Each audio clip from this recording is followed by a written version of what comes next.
Maybe you just went for a routine check, a company test, hospital visit, and they told you your blood sugar is high. And it's also possible that you've known for a while.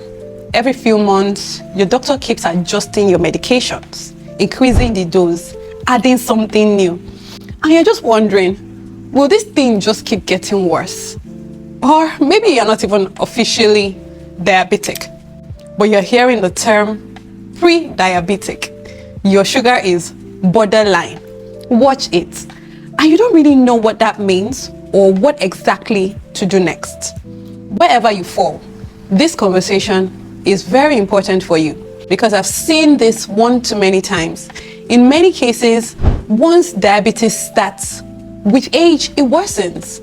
More drugs, stricter diet, more restrictions, and it doesn't have to be your story. You can retrain your body psychology. Many times when people hear about diabetes, they're always thinking about food, but food is not always the full picture. Diabetes is a complex condition. Food plays a role, genetics can play a role, lifestyle also plays a role. But there are some simple daily habits, very basic things that can either make your blood sugar worse or help your body regain some control. And the funny thing is that the ones we're going to talk about today, which I believe are the most important ones, are completely free, but nobody pays attention to them. But in this video, I am going to show you these 3 free 0 naira that would help you better control your blood sugar and reduce those constant spikes. And in some cases, it can slow down how fast the health condition is progressing, especially if you start early enough. But before we talk about what to do, let's quickly understand what's happening inside your body, because many people think that diabetes is just about food, eating too much sugar, too much carbs. Yes, like I said earlier, it's part of the story, but it's not the full story. And what's really going on is this. Every time you eat, especially foods like rice, gari, yam, bread, those are carbs, right? Your body breaks them down into glucose. Glucose is how your body uses sugar in your blood. Now, your body is supposed to handle that sugar properly, but there's this hormone called insulin. The job of insulin is to move sugar from your blood into your cells where it can now be used for energy. But in diabetes, one of two things start happening. Either your body is not producing enough insulin, or, and this is very common, your body is no longer responding well to insulin. And this second one is what we call insulin resistance. So what happens is that sugar stays in your blood instead of entering into your cells. And that is why the blood sugar readings go up. But here's the part that many people don't realize, that it's not always a food problem, but how your body is responding to that food. Because two people can eat the same meal. One person's blood sugar stays stable and the other person's blood sugar spikes.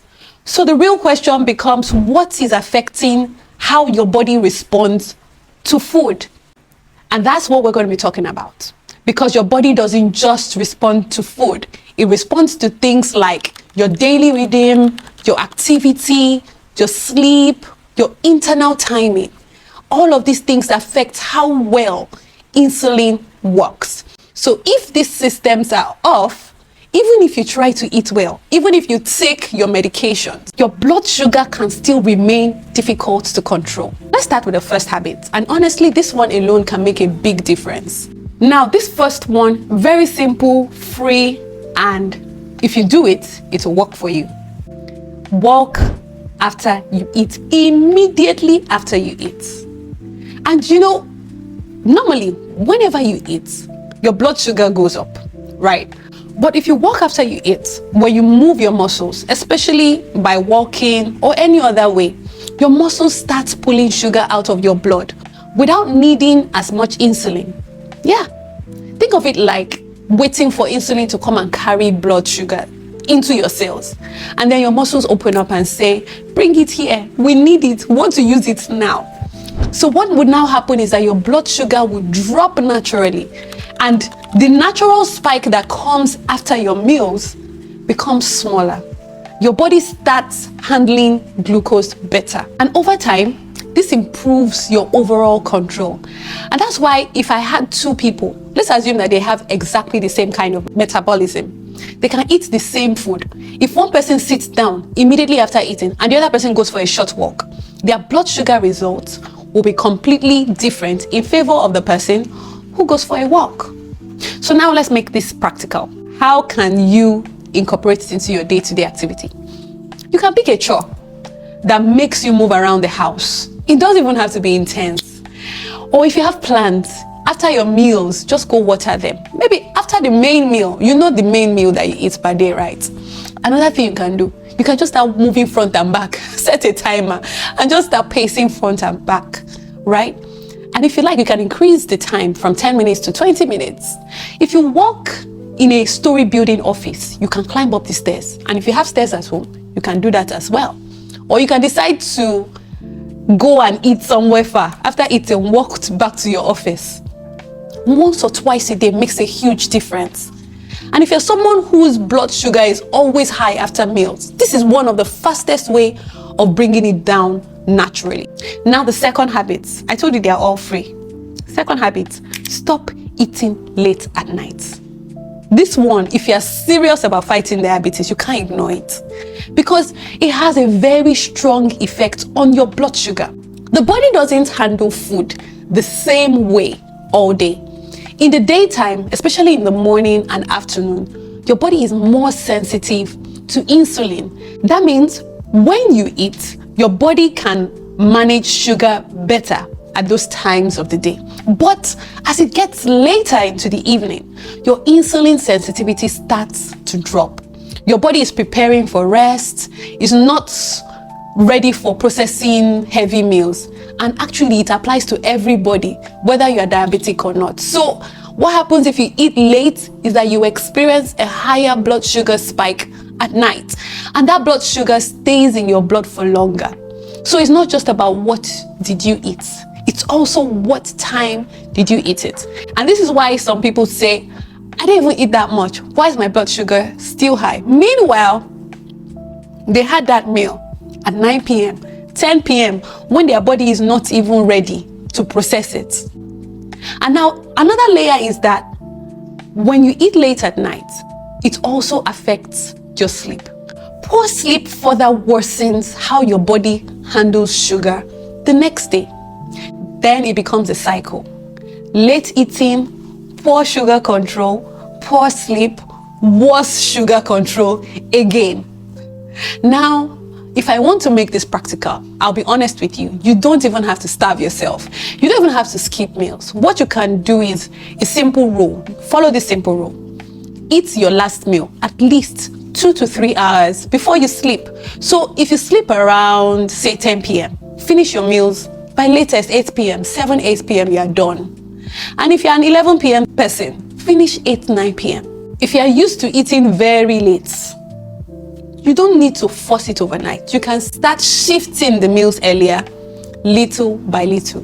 Because once it's late in the night, your body is no longer dealing with food. But if you are able to manage it, you rest properly, regulate blood sugar better, you reset for the next day. So now you've seen what to do after eating, walk, when to stop eating, timing. But there's one more thing. And this one happens even before your first meal of the day. And it quietly controls how your body handles sugar for the entire day. This third bad habit is one that I'm sure you didn't even expect it, never experiment. It's as simple as getting sunlight early in the day. Now, there are studies in major medical journals showing that when your body clock is disrupted, your risk of poor blood sugar control increases. But when this is properly aligned, your body responds to sugar better. Now, when I was younger, my environment was not exactly rural, but my grandmother would take us to onidirun, meaning hairdresser in Yoruba, very early in the morning. So we saw rural lifestyle. People were always outside at sunrise, washing clothes, brushing teeth, bathing children. No wonder chronic health issues used to be labeled as rich man's sickness. Well, it's not rich man's sickness, it's ignorant sickness. Now you might be wondering, What does sunlight have to do with diabetes? A lot. Because your body does not just run on food, it runs on timing. Inside your brain, there's a kind of internal clock. That clock controls when your body should wake up, when hormones should rise or fall, and when your body should handle sugar properly. And what sets that clock every day is light, especially morning sunlight. When you step outside in the morning and your eyes receive natural light, it sends a signal to your brain. It's morning, start the day properly. That one signal begins to organize your entire system. It helps regulate your cortisol, that's your energy hormone. We also call it a stress hormone, but it's a good thing, right? It's also your energy hormone. It improves your insulin sensitivity and prepares your body to handle food better throughout the day. If you miss that signal, if your morning is mostly indoors and your light is dim, you are pressing your phone first thing when you wake up and the place is just dark, your body clock becomes confused. And when your timing is off, your hormones will not rise at the right time. Your body will not handle sugar efficiently. And later that night, your sleep will be affected. That is a problematic cycle. And in case you're wondering if the bright lights in your home or in your office would do the same, the answer really is no, but to an extent it helps, and I'll explain. The biggest difference is intensity. Outdoor morning light has about 10,000 to 100,000 lux, and then bright indoor lightning is about 200 to 1,000 lux. Like, it's not even close. Your brain needs a strong light signal to properly set your body clock. And secondly, sunlight contains a full range of wavelengths, especially blue light, which is key for alertness, hormone timing, circadian rhythm. And indoor lights are weaker and they are often incomplete in spectrum. Thirdly, outside, light hits your eyes from all angles, and inside is mostly just overhead and it's indirect. So the brain doesn't read it the same way. What it means for your blood sugar is basically weak signaling. Your circadian rhythm is not properly set. Hormones like cortisol does not rise correctly. Insulin sensitivity is not at the level you want to get it. So can indoor light help at all? Yes, but limited. Sitting near a bright window, being in a well-lit room is better than complete darkness, but it's not enough to replace what sunlight will do for you, and it will not give the same strong biological signal, especially for metabolic effects like the blood sugar control. So step outside your door, your balcony, your compound, even if it's this 5 to 10 minutes, it's better than none. Cloudy day is still useful, and no need to stare at the sun, just be in the light. Now at this point, some people will ask, what if I wake up very early, like 4 a.m., 5 a.m., and there's no sun yet? What should I do? The goal is to give your body the light signal that starts your day properly. So if you wake up before sunrise, just go about your morning normally. And then as soon as the sun comes out, step outside and get that light. And there's something we can call the morning sunlight window. The most important window is within 30 to 60 minutes after sunrise. In most places, that early morning light is not too harsh and is very effective for your body clock.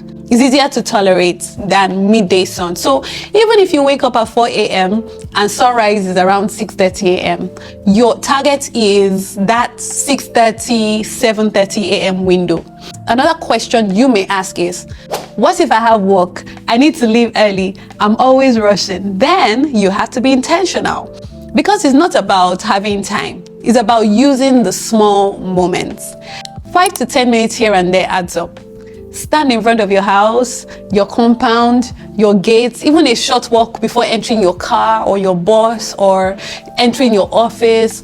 Wind down your car windows at sunrise if you're in traffic. Just get that morning sun. It doesn't have to be perfect. It just has to be consistent. So whether you wake up early or you wake up later, the question is simple. Are you getting that morning light signal at all? So now, if you look at everything together, you walk after meals, you reduce sugar spikes, you stop eating late, your body handles sugar better at night, remember?